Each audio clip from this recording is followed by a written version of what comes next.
Hello mga ka-food trip! Welcome po sa aking channel. Dito po ay tuturuan ko kayo kung paano magluto ng bistek tilapia. Talaga naman ito ay napakasulit at napakadali lang gawin. Ano pa hinihintay nyo? Tara luto! Tapos mag-food trip na din. Paano? Tara magluto na tayo. Magpapainit lang tayo ng mantika. After nyan, magsisisin lang tayo ng salt and pepper sa ating isda. Ipiprito lang natin itong isda hanggang sa maging golden brown. Kapag naging golden brown na, pwede na natin siyang i-separate sa mantika. At ipiprepare na natin ng mga kailangan natin para sa ating bistek sauce. So meron tayo ditong kalamansi. Kailangan lang natin dito is yung extract. At syempre maghihiwa rin tayo ng onion rings para sa ating panggisa. At paghihiwalay-hiwalayin lang natin. Meron din tayong bawang, pamintang buo at dudurugin lang natin. At ito na ang ating kailangan para sa ating sauce. Meron tayong liquid seasoning, mantika, toyo, at yung kalamansi extract. At syempre, andyan din ang ating sibuyas, bawang at paminta. Meron din tayong asukal at meron din tayong seasoning. Goods na din ang ating tilapia. Sa isang lagayan, magsasama-samahin lang natin yung mga liquid natin. At maglalagay din tayo ng 2 tablespoon na asukal at 1 tablespoon na seasoning. So imimix lang natin to hanggang ma-dissolve po yung ating mga powder.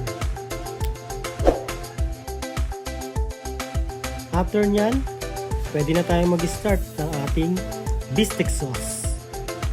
Igigisa lang natin ang ating bawang. After mag-golden brown, pwede na natin ilagay yung ating sibuyas.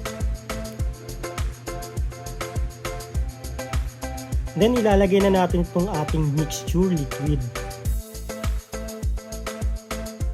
Maglalagay rin tayo ng 250 ml na tubig. Ilalagay na rin natin ang ating paminta. Kapag okay na, pwede nating tikman. Pampalapot, optional lang naman po ito kung hindi nyo naman po trip, pwede nyo naman pong hindi lagyan. At pakukuluan lang natin siya ng 3 minuto sa mahinang apoy. Pwede na nating ilagay ang ating mga pritong tilapia.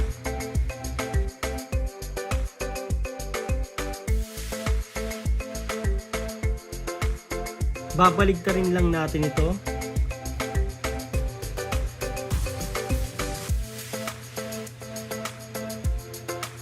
At tatakpan natin.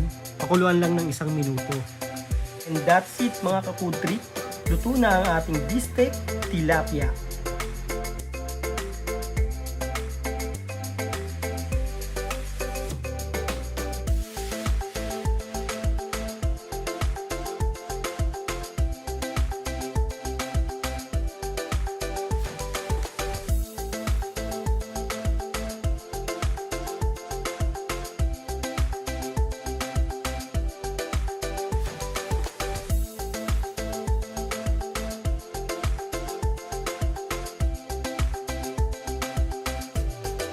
O paano?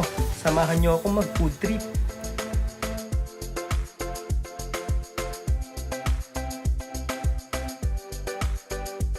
Mga ka-food trip, i-comment nyo naman sa baba kung taga saan lugar kayo para malaman ko kung saan na nakaabot itong video ko. Salamat! At sana nakatulong itong video na ito para sa inyong masarap na lutuing bahay.